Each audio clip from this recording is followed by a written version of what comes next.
very important aspect of emotional intelligence is to understand that mirroring everyone's state of being is not the wisest thing to do. Once upon a time, I would do that. If someone was rude to me, then I'd be rude back. If someone was aggressive with me, then I'd be aggressive back. If someone was nice to me, then I'm nice to them. What I learned about this way of being is that it perpetuates a karmic cycle where you're in debt. And what I mean by this is the seeds we sow are always gonna influence the harvest that we reap. So anytime we're mirroring someone who is putting out or sowing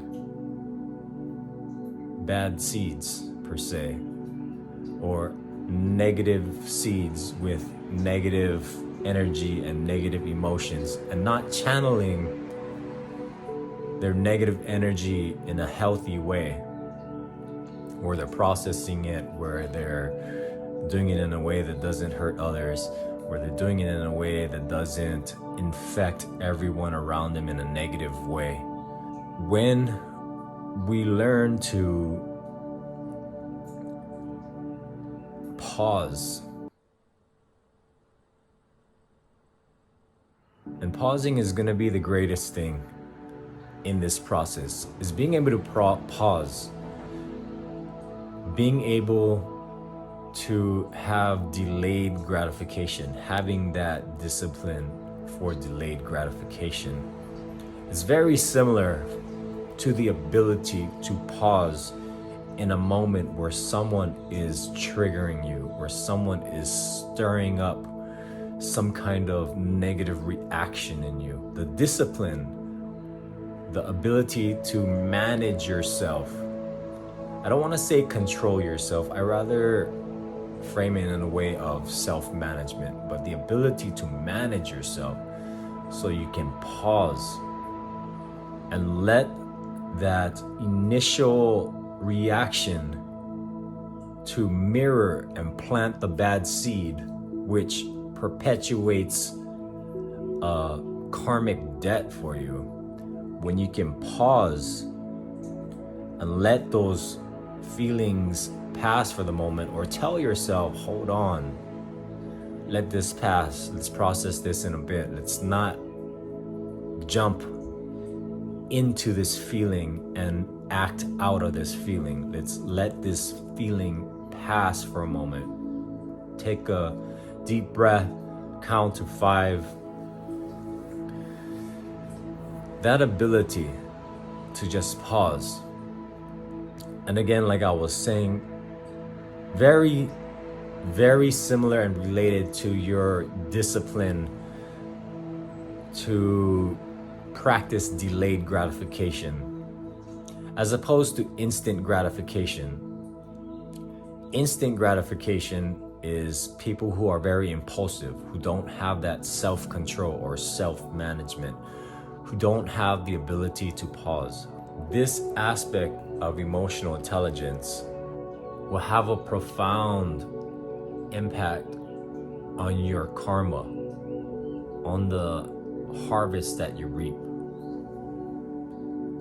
I think this is one of the most overlooked parts of our karmic cycle. When you are impulsive and you're giving in to all these impulses, you are just a victim to your own karmic debt unconsciously. This is like a muscle that we have to strengthen by simply pausing before we're reacting. Meditation can help with this, and I'm not saying like in the moment that you meditate one time and everything's better. I'm saying over a long period of time of practicing to meditate, in the way you are able to just observe your thoughts, observe your feelings non-judgmentally, and let them pass and let them move. The more you get used to that, the more you strengthen that ability, especially in times of triggering, in times of chaos. Those are where it counts the most, and those are the real tests of your ability to do that.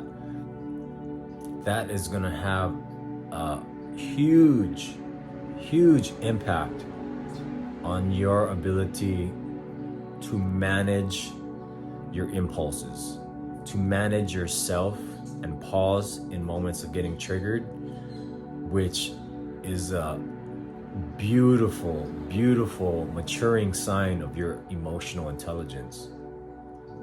This aspect of your emotional intelligence being developed is a beautiful sign of your karmic cycle beginning to shift from harvesting and reaping bad harvests, bad fruit, into a time where the more you do it, you begin to reap the rewards of good fruit, good harvests, abundance, bountifulness, bounteousness.